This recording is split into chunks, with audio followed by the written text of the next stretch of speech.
10 মাস আগে ঘটেছে আরজিকর কাণ্ড।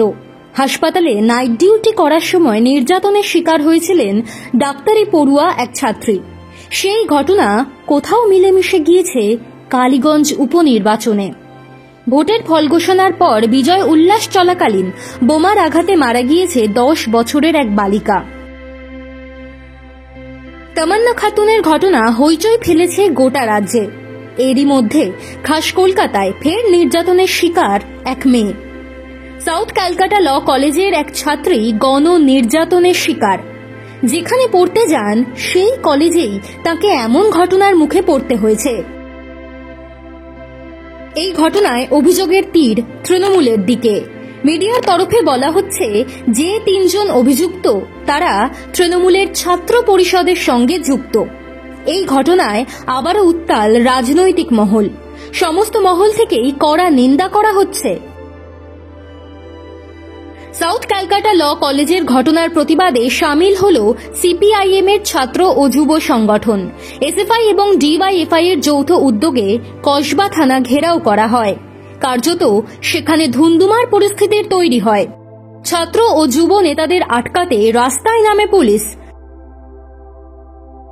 পথে বসে পড়ে গণ অবস্থান করে বামেদের তরুণ প্রজন্মের নেতা সমর্থকেরা। ডিওয়াইএফআই এর সদ্য মনোনীত রাজ্য সম্পাদক ধ্রুবজ্যোতি সাহা ছিলেন সামনের সারিতে। আরজিকর আন্দোলনের সময় এভাবেই পথে নামতে দেখা গিয়েছিল বামেদের। সাউথ ক্যালকাটা ল কলেজের ইস্যুতেও সোচ্চার হয়েছেন ছাত্র ও যুব নেতারা। নারী নিরাপত্তা নিয়ে একের পর এক ইস্যুতে এবার আগুনে ভূমিকা নিতে চাইছে ছাত্র যুবরা।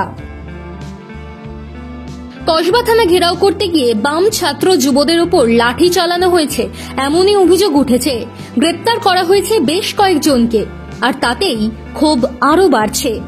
বৃহত্তর আন্দোলনের ডাক দিয়েছেন ছাত্র যুবরা। ধ্রুবজ্যোতি কলেজ নির্বাচনের প্রসঙ্গ আবার তুলে ধরেছেন। তাঁর কথায় কলেজগুলোতে দীর্ঘদিন নির্বাচন হচ্ছে না।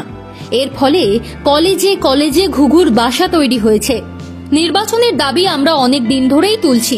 কলেজগুলোয় নির্বাচন হলে এই রকম পরিস্থিতি তৈরি হতো না।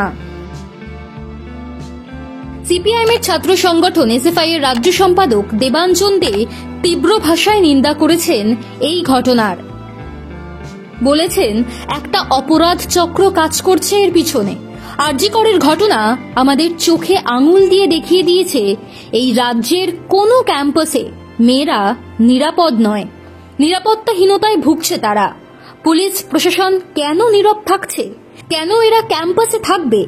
ক্যাম্পাস পড়াশোনার জায়গা নাকি অন্য কিছুর? না হলে এমন করুণ পরিণতি কোনো ছাত্রীর হতে পারে না।